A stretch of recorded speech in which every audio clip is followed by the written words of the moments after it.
Hi, my name is Parth. In today's video, we are going to be starting off with a very basic chapter of biology, which happens to be human health and disease. अगर आप Google search करोगे as in कितने सवाल NEET में इस chapter से आते हैं तो there are about 3 questions from this chapter, right?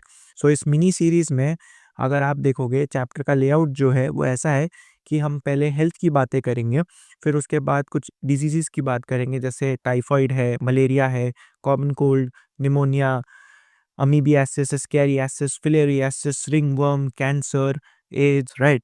और अगर इसके बाद भी आप जिंदा रहते हो तो literally in the second half we'll be talking mostly about immunity, drugs, alcohol, and a little bit about teenage, right? So there's a lot coming up in the series. Stay tuned and let's get started with this lecture, right? तो NCERT में typically starting में इन्होंने कुछ Greek philosophers की बातें करी है जैसे हिपोक्रेटस. इनफैक्ट अगर आप देखोगे इन्होंने एक हाइपोथेसिस दिया है which is about the good humour hypothesis. आजकल ह्यूमर के बारे में बोलना थोड़ा डर लगता है, बट ये वो ह्यूमर नहीं है.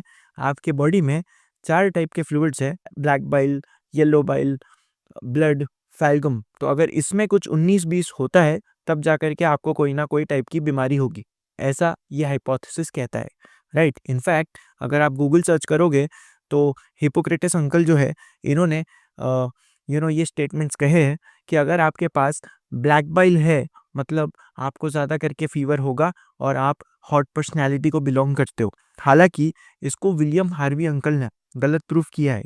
कैसे, मैं बताता हूँ. जैसे हिपोक्रेटस अंकल ये कहते हैं कि आपको फीवर इसलिए है बिकॉज आपके बॉडी के अंदर ब्लैक बाइल नाम की चीज़ है, राइट?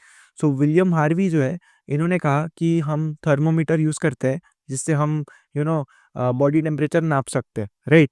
तो जैसे अगर ये इंसान, इसको बुखार नहीं है लेकिन इसके बॉडी में ब्लैक बाइल था, तो ब्लैक बाइल का होना और फीवर का आना ये दो अलग बातें हैं. तो ये जो गुड ह्यूमर हाइपोथेसिस था ये गलत प्रूफ हो जाता है, ठीक है? So this was literally William Harvey to those Greek philosophers, okay? हालांकि जो हिपोक्रेटस अंकल है इनका ओथ लिया जाता है मेडिकल स्कूल में, तो कंट्रीब्यूशन तो दिया है अंकल ने, रिस्पेक्ट तो बनता है, ठीक है? एनी विच वेज एनसीईआरटी में स्टार्टिंग में इन्होंने ऐसी बातें कही है जैसे अगर आप दिमागी तौर पे काफ़ी ज़्यादा स्ट्रांग रहोगे तो your mind will function better, immunity अच्छी होगी, लड़ने की क्षमता बेटर होगी. ऑफ कोर्स ये सब कुछ आपके जेनेटिक्स पे डिपेंड करता है, आपके जेनेटिक मेकअप, आपके लाइफस्टाइल के ऊपर, आपके ईटिंग हैबिट्स के ऊपर, राइट? सो मोटा मोटा कहने की बात यही है कि you got to be physically fit and mentally alert. जब ये 2 पैरामीटर्स सही रहेंगे तब जाकर के आप ज़्यादा प्रोडक्टिव रहोगे, और अगर आप ज़्यादा प्रोडक्टिव हो तो मतलब जो कंपनी में आप काम कर रहे हो वो भी अपना काम अच्छा करेगी, वो भी पैसे कमाएगी, आप भी पैसे कमाओगे, एंड अल्टीमेटली देश भी पैसा कमाएगा, सबकी तरक्की होगी, राइट? जो WHO है, वर्ल्ड हेल्थ ऑर्गेनाइजेशन, इन्होंने एक ऐसा डेफिनेशन दिया है हेल्थ का, विच आई कोट, कि एक ऐसी स्टेट जिसमें आपको फिजिकल, मेंटल, सोशल वेलबींग चाहिए और कोई भी बीमारी नहीं होनी चाहिए, राइट? एक ऐसा डेफिनेशन जो हमें बचपन से रटाया जाता है. बेसिकली जब मैं फिजिकल फिटनेस की बात करूँ तो मान लीजिए ऐसा नहीं होना चाहिए कि आपको किसी तरह का आँख का इन्फेक्शन है या फिर आपको फ्रैक्चर हुआ है, तो फिजिकल टर्म्स में आपका बॉडी नॉर्मल चाहिए.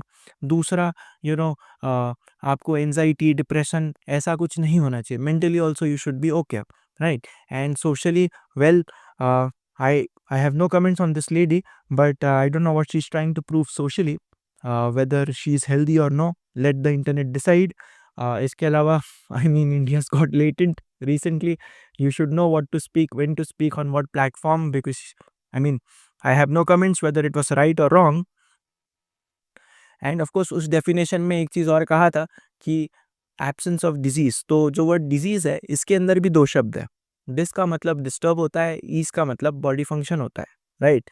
सो जब आपका बॉडी फंक्शन डिस्टर्ब होता है तो आप उसको डिजीज कहोगे, right? Now based on duration, समय के अनुसार, अच्छा समय का नाम लेना भी आजकल थोड़ा सा, but any which ways I am a big fan of समय. सो अगर आप ड्यूरेशन के हिसाब से डिजीज को क्लासिफाई करोगे तो you have 2 options. You can be either an acute disease, अगर कम समय से है तो. अगर काफ़ी लंबे समय से है तो हम उसको क्रॉनिक कहेंगे, ठीक है?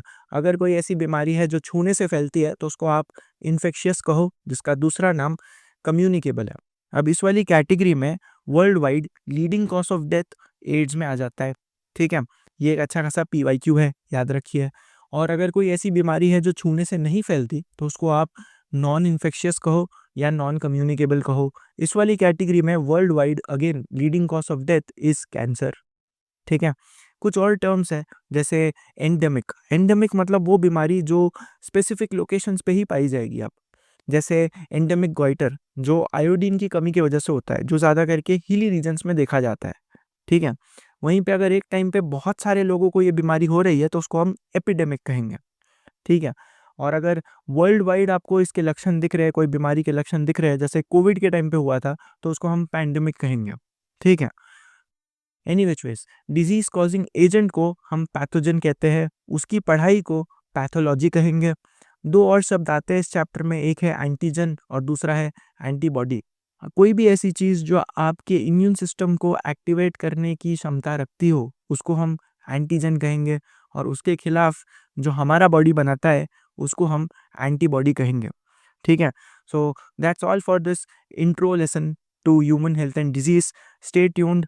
ठीक है, जिसमें हम आगे टाइफाइड और बाकी बीमारियों की बातें करेंगे। Thank you.